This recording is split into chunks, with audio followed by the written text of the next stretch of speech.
இனியன் காவ்யாவின் அமைதியான முகத்தை பார்க்கிறான். அவள் நீண்ட நேர காத்திருப்பிற்கு பின் இப்போதுதான் ஆழ்ந்த உறக்கத்தில் சென்றிருக்கிறாள் என்பது அவனுக்கு தெரிகிறது. அவளை தொந்தரவு செய்ய விரும்பாமல் அவளது நெற்றியில் மீண்டும் ஒரு முறை மென்மையாக முத்தமிட்டுவிட்டு அவளுக்கு போர்வையை சரி செய்து போர்த்திவிட்டு அவனும் அருகில் உறங்கி போகிறான். அறைக்குள் நுழைந்த சூரிய ஒளி காவ்யாவின் முகத்தை தழுவுகிறது. காவ்யா மெல்ல கண் விழித்து பார்க்கிறாள். இனியன் ஏற்கனவே எழுந்து குளித்துவிட்டு ஒரு பட்டு வேட்டி சட்டையில் மிக அழகாக தயாராகி கொண்டிருக்கிறான். கண்ணாடி முன் நின்று பளபளவென தயாராகி நிற்பதை பார்த்து அவன் தலை சீவுவதை அவள் ஆச்சரியமாக பார்க்கிறாள். காவ்யாவிற்கு ஒரு நிமிடம் அதிர்ச்சியாகவும் அதே சமயம் நேற்று இரவு காத்திருந்து தூங்கி போனது நினைவுக்கு வந்து லேசான குற்ற உணர்ச்சியாகவும் இருக்கிறது. இனியன் கண்ணாடியில் அவள் விழிப்பதை பார்த்து புன்னகைத்தபடி, என்ன மேடம், முழிச்சாச்சா? நேற்று நைட் நான் வந்ததே தெரியாம நல்லா தூங்கிட்ட போல. அவள் மெல்ல எழுந்து அமர்ந்து கலைந்திருக்கும் கூந்தலை சரி செய்தபடி அவனை பார்க்கிறாள். காவ்யா கொஞ்சம் மெதுவான வருத்தமான குரலில், என்னங்க அதுக்குள்ளே குளிச்சு முடிச்சுட்டு ரெடி ஆகிட்டீங்க? சாரிங்க, நேற்று நைட்டு நீங்கள் வர வரைக்கும் முழிச்சிருக்கணும்னு தான் நினச்சேன். ஆனால் அப்படியே தூங்கிட்டேன். என்னை கொஞ்சம் எழுப்பியிருக்கலாமே. இனியன் சீப்பை வைத்துவிட்டு திரும்பி அவளை பார்க்கிறான்.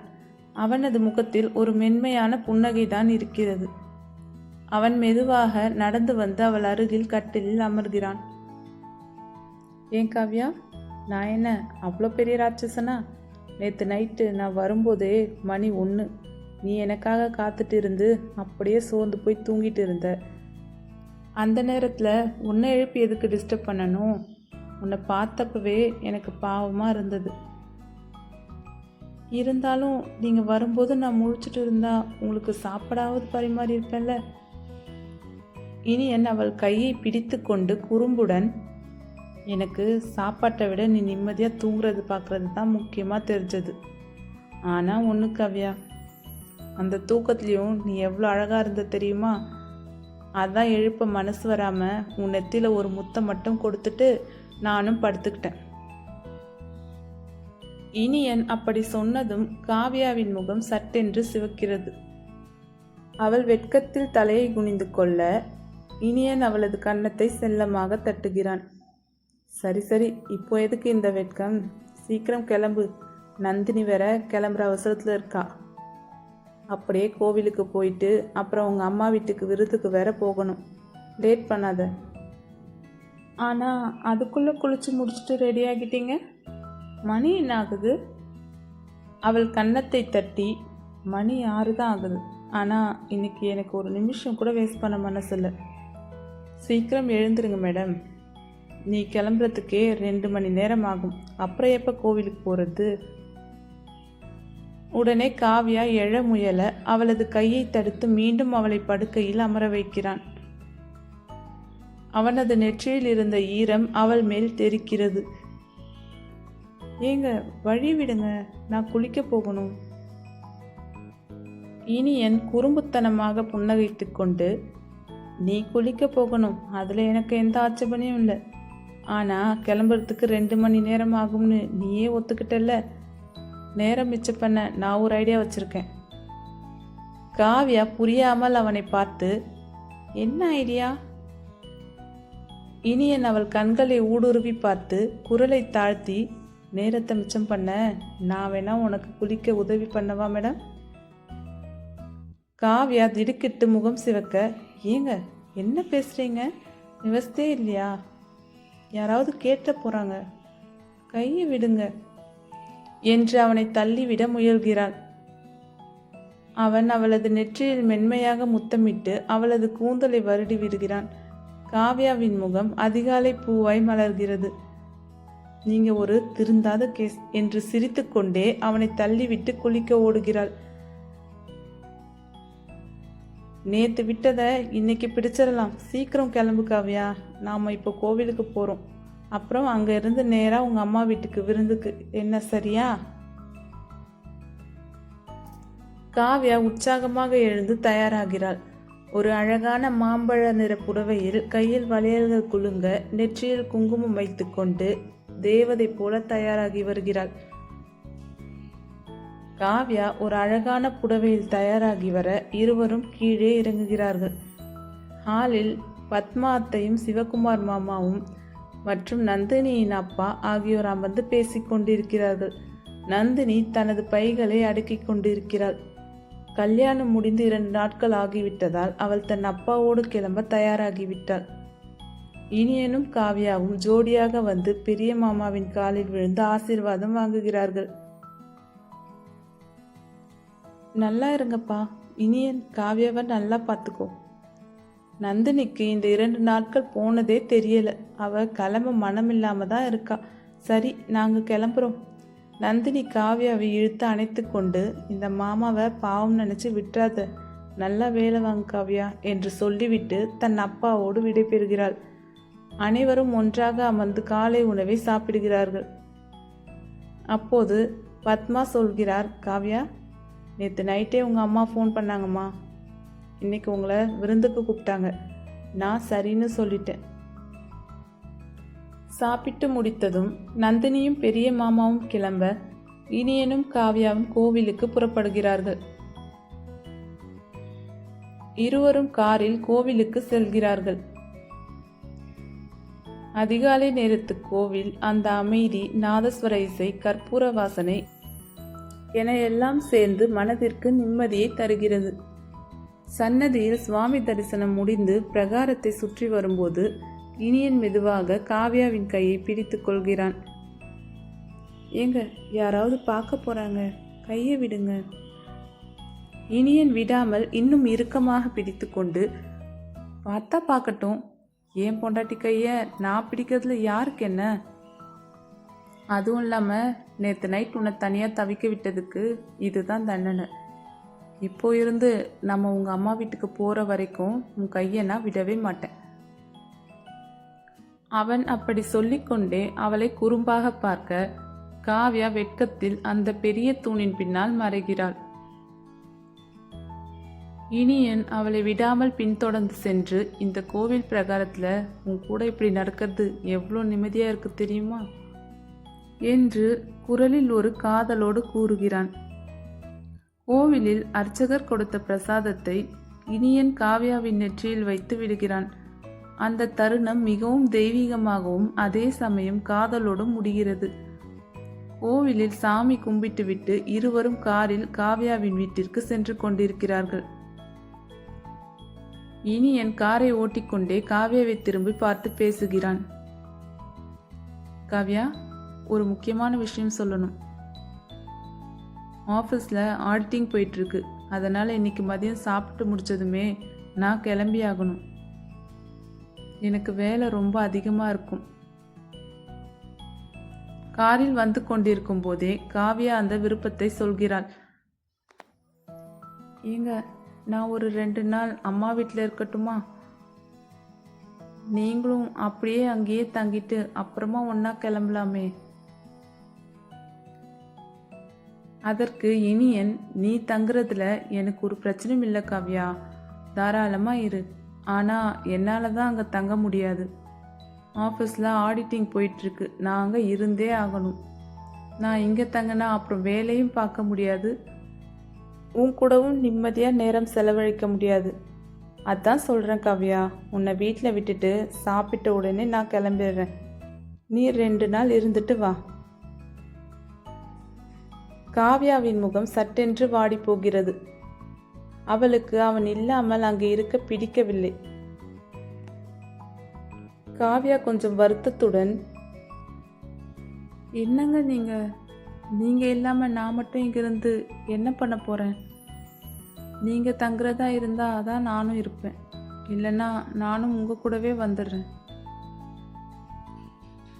இனியன் அவள் முகத்தை பார்த்து சிரிச்சுக்கிட்டே, சும்மா அடம் பிடிக்காத காவ்யா, இப்பதானே நீயே ஆசைப்பட்டு கேட்ட. அங்கே போனால் நான் ஃபைலும் கையுமா தான் இருப்பேன். உன்கிட்ட பேசக்கூட நேரம் இருக்காது. அதுக்கு இங்கே அம்மா கூட இருந்தால் உனக்கும் ஒரு சந்தோஷமாக இருக்கும்ல. நான் தான் சொல்லிட்டேன்ல 2 நாளில் கண்டிப்பாக வந்துடுவேன்னு.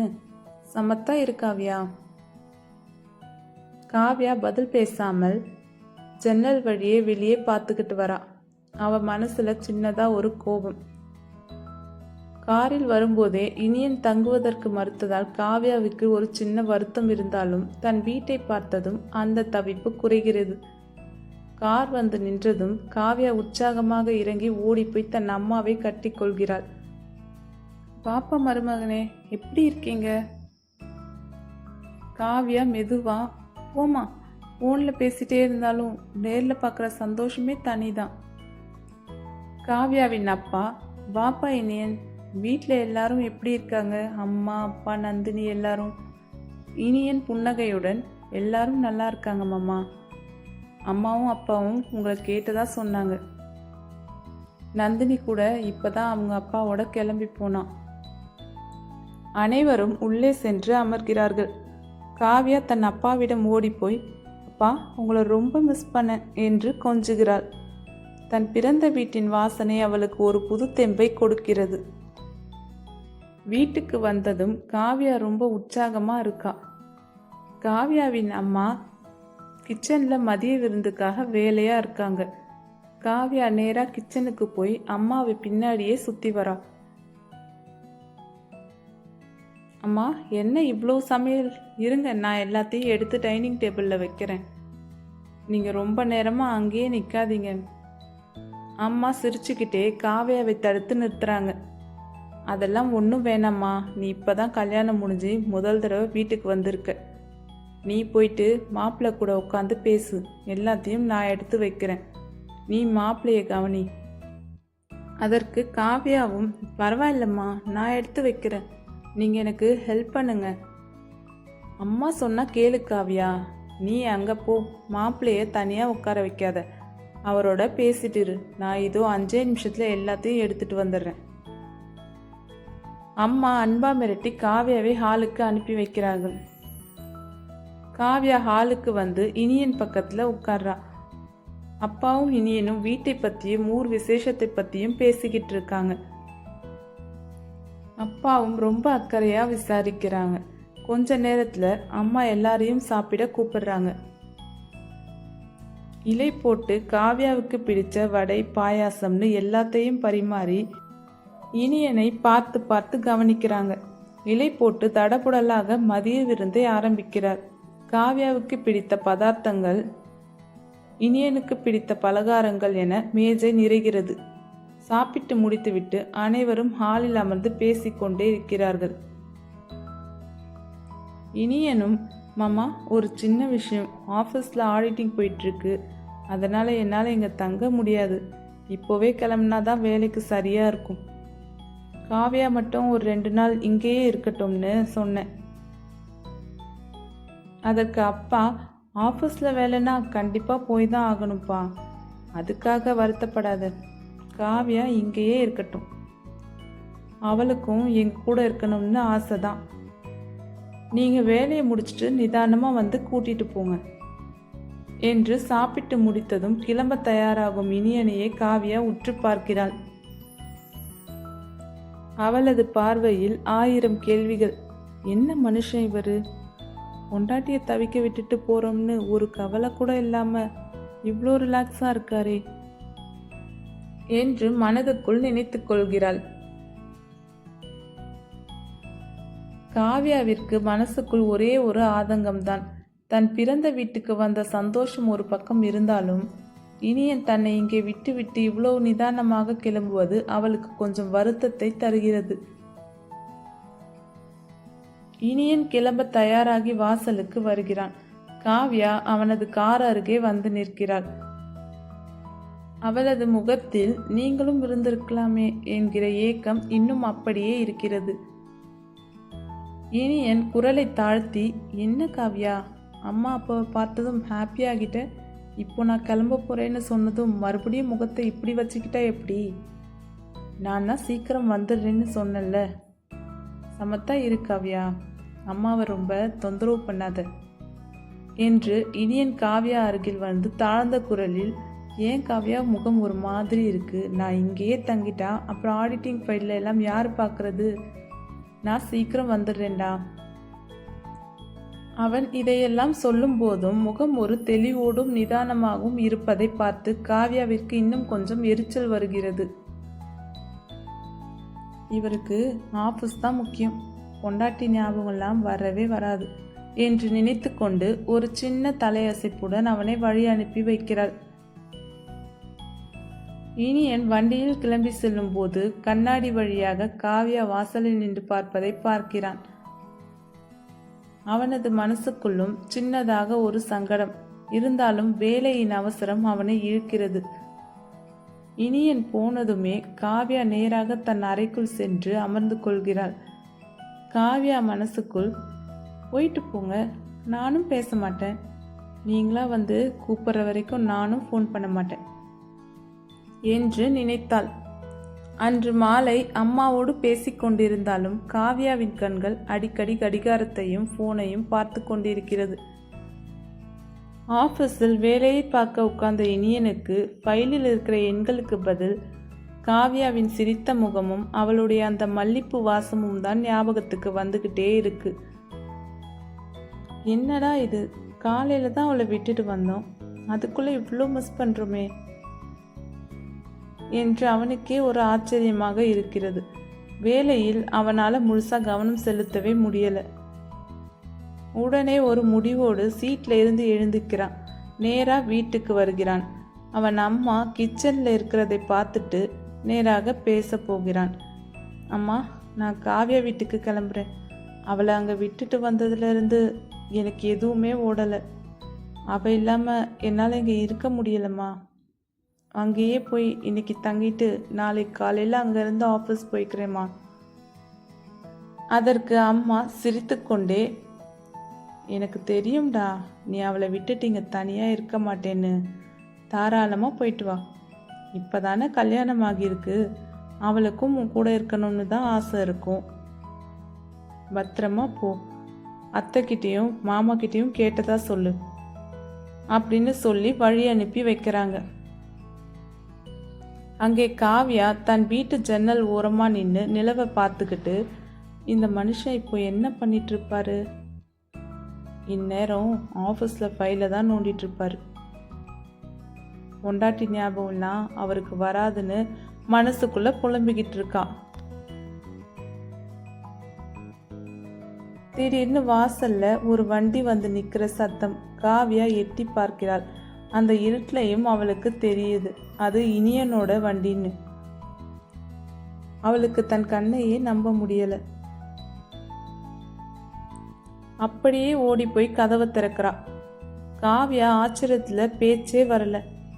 ஏங்க, நீங்க இப்போ இங்க எப்படி? ஆபீஸ்ல வேலை இருக்குன்னு சொன்னீங்களே. இனியன் அவளை பார்த்ததும் ஒரு நிம்மதியான பெருமூச்சு விடுகிறான். இனியனுக்கு இவ்வளவு நேரம் இருந்த அந்த தவிப்பு அவளை பார்த்ததும் அப்படியே குறைஞ்சிருது. காவ்யா திகைப்புடன், ஏங்க என்ன இது, திடீர்னு வந்து நிற்கிறீங்க, அத்தை திட்டுவாங்க. இனியன் அவளது கண்களை நேராக பார்த்து அதிகாரமும் காதலும் கலந்த குரலில், யார் திட்டுவா, என் பொண்டாட்டியை பார்க்க நான் வந்திருக்கேன், இதில் யார் என்ன சொல்ல முடியும்? உன்னை இங்கே விட்டுட்டு வந்ததுலேருந்து ஒரு நிமிஷம் கூட என்னால் நிம்மதியாக இருக்க முடியலை காவ்யா. உன்னை விட்டுட்டு என்னால் இருக்க முடியாதுன்னு புரிஞ்சிடுச்சு, அதான் வந்துட்டேன். அம்மா என்னை புரிஞ்சுக்கிட்டு காவ்யா கூட இருன்னு அனுப்பி வச்சாங்க. அவன் சொன்ன அந்த உரிமை கலந்த பேச்சு காவ்யாவை அப்படியே கட்டி போட்டது. ஒரு பக்கம் வெட்கம், இன்னொரு பக்கம் தன் கணவனின் இந்த அலாதி பிரியம் அவளை நெகிழ வைத்தது. இருவரும் பேசிக்கொண்டே உள்ளே. அம்மா அப்பாவும் மாப்பிள்ளையை இந்த நேரத்தில் பார்த்ததும் ரொம்ப சந்தோஷப்படுறாங்க. மாப்பிள்ள, வாங்க வாங்க. காவ்யா, மாப்பிள்ளைக்கு தண்ணி எடுத்துட்டு வாமான்னு வீடே களை கட்டுது. இனியன் அங்கேயே தங்குறதுன்னு முடிவானதும் காவ்யாவுக்கு தூக்கமே வரல. தன் கணவன் தன் மேல வச்சிருக்கிற அந்த பிரியத்தை நினைச்சு அவளுக்கு பெருமையா இருக்கு. இனியன் உள்ளே வந்து அமர்ந்ததும் காவ்யாவின் அப்பா மெதுவாக ஒரு விஷயத்தை ஆரம்பிக்கிறார். வாங்க மாப்பிள்ள, நீங்க வந்தது ரொம்ப சந்தோஷம். எனக்கும் ஒரு முக்கியமான விஷயம் உங்ககிட்ட சொல்லணும்னு தோணுச்சு. நம்ம சூர்யா இருக்கான்ல, என் தங்கச்சி பையன், அவனுக்கு ஒரு பொண்ணு இருந்தால் சொல்லுங்க மாப்ள. நிஜத்தை சொல்லப்போனா அவனுக்கும் காவ்யாவுக்கும் தான் கல்யாணம் நடக்கிற மாதிரி இருந்தது. ஆனால் அது நடக்கலை. இனியன் அமைதியாக கேட்கிறான். சூர்யா என் சொந்த தங்கச்சி பையன். அவனுக்கு ஒரு நல்ல இடமா பார்த்து பொண்ணு தேட வேண்டியது என்னோட பொறுப்பு மாப்ள. இப்போ காவ்யாவுக்கு ஒரு நல்ல வாழ்க்கை கிடைச்சிருச்சு. அதே மாதிரி அவனுக்கும் ஒரு வழி பண்ணணும்னு நினைக்கிறேன். உங்களுக்கு தெரிஞ்சவங்க வட்டாரத்தில் நல்ல பொண்ணு இருந்தால் கொஞ்சம் பாருங்க மாப்ள. இனியன் அந்த பழைய விஷயத்தை கேட்டதும் ஒரு நிமிடம் காவ்யாவை திரும்பி பார்க்கிறான். காவ்யாவிற்கு என்ன சொல்வதென்று தெரியவில்லை. சூர்யாவை பற்றி அப்பா இப்போது பேசுவார் என்று அவள் எதிர்பார்க்கவில்லை. இனியன் மிகவும் நிதானமாக பதில் சொல்கிறான். கண்டிப்பா மாமா, சூர்யா உங்க தங்கச்சி பையனா எனக்கும் தம்பி மாதிரி தான். ஏதாவது நல்ல இடம் பட்டா கண்டிப்பா சொல்றேன். அவனுக்கு பொருத்தமான பொண்ணா பார்த்து நிச்சயம் பண்ணிடலாம். அப்பா சூர்யாவை பற்றி பேசி முடித்ததும் காவ்யா மெல்ல இனியன் பக்கம் நெருங்கி வருகிறாள். ஏங்க, ஆஃபீஸ்ல இருந்து அப்படியே கிளம்பி வந்திருக்கீங்க, கை கால் கழுவிட்டு வாங்க, நான் சாப்பாடு எடுத்து வைக்கிறேன். இனியன் அவளை பார்த்து மெலிதாக சிரித்து கொண்டே பதில் சொல்கிறான். இல்லை காவ்யா, நான் வீட்டில் சாப்பிட்டு தான் கிளம்பி வந்தேன். நான் வரேன்னு சொன்னதும் அம்மா விடலை, சாப்பிட்டு போடான்னு சொல்லி சாப்பாடு கொடுத்தாங்க. நான் அங்கேயே சாப்பிட்டுட்டு தான் வந்தேன். அப்பொழுது காவ்யாவின் அம்மா அங்கே வந்து அவர்கள் இருவரையும் பார்க்கிறார்கள். மாப்பிள்ளையின் முகத்தில் இருக்கும் அந்த சின்ன களைப்பு அவர் கண்ணுக்கு தெரிகிறது.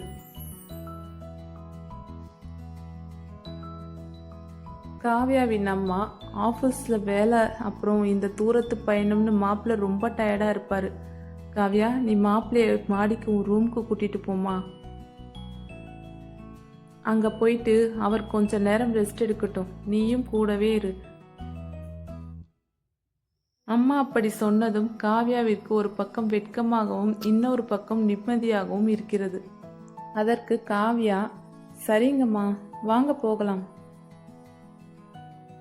இனியனும் எழுந்து காவ்யாவை பின்தொடர்ந்து மாடிக்கு செல்கிறான். அந்த பழைய படிக்கட்டுகளில் ஏறும்போதே காவ்யாவிற்குள் ஒரு சிலிர்ப்பு. தன் சொந்த அறையில் தன் கணவனுடன் முதலாக தங்கப் போகிறோம் என்கிற உணர்வு. அம்மா முன்னாடி எதுவும் காட்டிக்கொள்ளாமல் காவ்யா முன்னால் நடக்க இனியன் அவளுக்கு பின்னாடியே படிக்கட்டில் ஏறுகிறான். பாதி படிக்கட்டு ஏறியதும் யாரும் பார்க்கவில்லை என்பதை உறுதி செய்து கொண்டு இனியன் சட்டென்று காவ்யாவின் இடுப்பில் ஒரு கிள்ளு கிள்ளுகிறான். அப்பொழுது காவ்யா ஹா சத்தமாக கத்த வந்து அப்புறம் வாயை மூடிக்கொள்கிறாள். திரும்பி அவனை முறைக்கிறாள். இனியன் ஒன்றுமே தெரியாதவன் போல மேலே பார்க்கிறான். என்ன காவ்யா, கால் தடுக்கிடுச்சா? பார்த்து போ. அறைக்குள் நுழைந்ததும் காவ்யா கதவை சாத்த போகிறாள். அதற்குள் இனியன் அவளை தடுத்து அவளுக்கும் கதவுக்கும் இடையே அவளை சிறைப்பிடிக்கிறான். அவனது இந்த திடீர் செய்கையை அவள் எதிர்பார்க்கவில்லை. காவ்யா படபடப்போடு, ஏங்க என்ன பண்றீங்க? யாராவது வரப்போறாங்க, விடுங்க. அதற்கு இனியன், யாரு வருவா? உங்க அம்மாவே தான் மாடிக்கு கூட்டிட்டு போன்னு சொன்னாங்க. இப்போ ஏன் பயப்படுற? காலையில கார்ல வரும்போது என்னை முறைச்சு பார்த்தியே, அப்போ இருந்த தைரியம் இப்போ எங்க போச்சு? அவன் அவளது முகத்திற்கு மிக அருகில் வந்து பேச காவ்யாவுக்கு மூச்சு முட்டுகிறது. அவன் ஒரு கையில் அவளது கூந்தலில் இருந்த மல்லிகை பூவை தடவி பார்க்கிறான். உன்னை பிரிஞ்சு ஒரு நிமிஷம் கூட என்னால் இருக்க முடியல காவ்யா. ஆனா நீ என்னடன்னா, நான் ஏதோ உன்னை விட்டுட்டு ரொம்ப சந்தோஷமா போற மாதிரி நினைச்சிட்டு இருந்த. இப்போ சொல்லு, உன் மேல எனக்கு பிரியம் இருக்கா இல்லையா? காவ்யா பதில் பேசாமல் அவன் சட்டையை பிடித்து கொள்கிறாள். இனியன் அவளது முகத்தை தூக்கி பார்த்து இன்னும் நெருக்கமாகி ஒரு குறும்பு சிரிப்பு சிரிக்கிறான். ஆஃபீஸ்ல இருந்து டயர்டாக வந்திருக்கீங்க, முதல்ல போயிட்டு குளிச்சுட்டு வாங்க, அப்புறம் பேசலாம். அவன் குளிக்க சென்றதும் காவ்யா அந்த சிறிய அறையை சரி செய்கிறாள். ஆனால் அவள் மனதிற்குள் அப்பா கீழே சூர்யாவை பற்றி பேசினது ஓடிக்கொண்டே இருக்கிறது. இனியன் குளித்துவிட்டு ஈரத்தலையோடு வெளியே வருகிறான். காவ்யா மெல்ல அந்த சிறிய மரக்கட்டிலில் இருந்த விரிப்பை சரி செய்து படுக்கையை தயார் செய்து கொண்டிருக்கிறாள். தன் சொந்த வீட்டில் தன் அறையில் இனியனோடு இருக்க போகிறோம் என்ற நினைப்பே அவளுக்குள் ஒரு இனிய நடுக்கத்தை தந்து கொண்டிருந்தது. அவள் குனிந்து படுக்கையை சரி செய்து கொண்டிருக்கும் போது பின்னாடியே மெல்ல வந்த இனியன் துண்டுடன் அப்படியே அவளை பின்னாலிருந்து அணைத்துக் கொள்கிறான். அந்த திடீர் தீண்டலில் காவ்யா அப்படியே அதிர்ந்து போகிறாள். ஆ அம்மா! சட்டென்று திரும்பி பார்த்து அவன் மார்பில் கை வைத்து தள்ளுகிறாள். என்னங்க நீங்களா? திடீர்னு இப்படி பண்ணா பயமா இருக்காதா? நான் வேற யாரோடு நினைச்சு பயந்துட்டேன். இனியன் அவளது பயத்தை பார்த்து மெலிதாக சிரித்துக்கொண்டே அவளது அணைப்பை இன்னும் பலமாக்குகிறான். அவனது ஈரத்தலையிலிருந்து ஒரு துளி நீர் அவள் தோளில் விழுகிறது. இனியன் அவளது காதோறும் தாழ்ந்த குரலில், நான் உன் பக்கத்தில் இருக்கும்போது உனக்கு எதுக்கு காவ்யா பயம்? இந்த உலகத்திலேயே உனக்கு மிக பாதுகாப்பான இடம் இதுதான், ஏன் அணைப்பு மட்டும்தான். அவன் சொன்ன விதம் காவ்யாவின் பயத்தை அப்படியே கரைத்து விட்டது. அவனது உரிமை கலந்த அந்த பேச்சு அவளை சிலிர்க்க வைத்தது. அவள் அவனை ஏறிட்டு பார்க்கிறாள். அவனது கண்கள் இப்போது குறும்பை தாண்டி ஒரு விதமான ஆழமான காதலை வெளிப்படுத்தின. இனியன் மெதுவாக அவளது முகத்தை தன் கைகளால் ஏந்துகிறான். அவனது முகம் அவளது முகத்திற்கு மிக அருகில் வருகிறது. காவ்யாவின் இதயம் இப்போது வேகமாய் அடிக்கத் தொடங்குகிறது. அவன் அவளது இதழ்களில் முத்தமிட மிக நெருக்கமாக நெருங்குகிறான். காவ்யா கண்களை மெல்ல மூடிக்கொள்கிறாள். அந்த சிறிய அறையில் மின்விசிறியின் சத்தம் தவிர வேறு எதுவும் கேட்கவில்லை. அப்போது திடீரென்று கீழே இருந்து காவ்யாவின் அம்மா, காவ்யா, மாப்பிள்ளைக்கு பால் கொண்டு வந்து தரட்டுமா என்று குரல் கொடுக்கிறார். காவ்யா சட்டென்று இனியனிடமிருந்து விலகி மூச்சிறைக்க தன் நாடைகளையும் கலைந்த கூந்தலையும் சரி செய்து கொள்கிறாள். இனியன் ஏமாற்றத்துடன் அவளை பார்க்க அவளோ ஒரு கள்ள சிரிப்புடன் அவனை தவிக்க விடுகிறாள். காவ்யா குரலை சரி செய்து கொண்டு சத்தமாக, இதோ வரேம்மா, இருங்க, நானே வந்து வாங்கிக்கிறேன். வெக்கத்தில் சிவந்த முகத்தோடு இனியனை திரும்பி பார்த்து ஒரு குறும்பு பார்வை பார்த்துவிட்டு கதவை திறந்து வெளியே ஓடுகிறாள். இனியன் அங்கேயே நின்று, இந்த அம்மா வேற கரெக்டான நேரத்தில் என்று தலையில் அடித்து கொண்டு சிரித்தபடி அவளது கட்டிலில் அமர்கிறான். காவ்யா கீழே ஓடிச் சென்று கிச்சனுக்குள் நுழைகிறாள். அவளது முகத்தை பார்த்ததுமே அம்மாவுக்கு ஏதோ புரிவது போல ஒரு சிரிப்பு. என்னம்மா, முகமெல்லாம் ஒரே சிவப்பா இருக்கு, மாப்பிள்ளை தூங்கிட்டாரா? காவ்யா தடுமாற்றத்துடன், இல்லம்மா, அவர் இப்பதான் குளிச்சுட்டு வந்தாரு, பால் கொடுங்க, நான் கொண்டு போறேன். அம்மா பாலை கொடுத்து விட்டு, சரிம்மா, கொண்டு போய் கொடுத்துட்டு பேசாம படுங்க, மாப்பிள்ளைக்கு காலையில சீக்கிரம் வேலை இருக்கும் என்று அனுப்பி வைக்கிறார்கள். காவ்யா அந்த பால் செம்போடு மெதுவாக படிக்கட்டுகளில் ஏறி அறைக்குள் நுழைகிறாள். கதவை சாத்திவிட்டு திரும்பும்போது இனியன் அப்படியே கைகளை கட்டிக்கொண்டு அவளையே முறைத்து பார்த்து கொண்டிருக்கிறான். காவ்யா சிரிப்பை அடக்கி கொண்டு, என்னங்க அப்படி பார்க்குறீங்க? இந்தாங்க பால் குடிங்க, அம்மா கொடுத்தாங்க. இனியன், பால் அப்புறம் குடிச்சுக்கலாம், முதல்ல பாதியில் விட்டதை முடிப்போம், இங்கே வா. இனியன் அவளது கையை பிடித்து இழுக்க காவ்யா அந்த பால் செம்பை மேஜை மீது வைத்துவிட்டு அவனிடம் சிக்கிக்கொள்கிறாள். ஏங்க இருங்க, கீழே அப்பா இன்னும் தூங்கலன்னு நினைக்கிறேன். மெதுவாக இனியன் அவளை பேச விடாமல் மீண்டும் அவளது முகத்திற்கு நெருக்கமாக வருகிறான். அவன் திடீரென்று அவளை தன் கைகளில் அப்படியே அள்ளி மெத்தையில் படுக்க வைக்கிறான். எதிர்பாராத இந்த செயலால் காவ்யா ஆ என மெல்லிய குரலில் அலற அவளது இதயம் வேகமாக துடிக்கத் தொடங்குகிறது.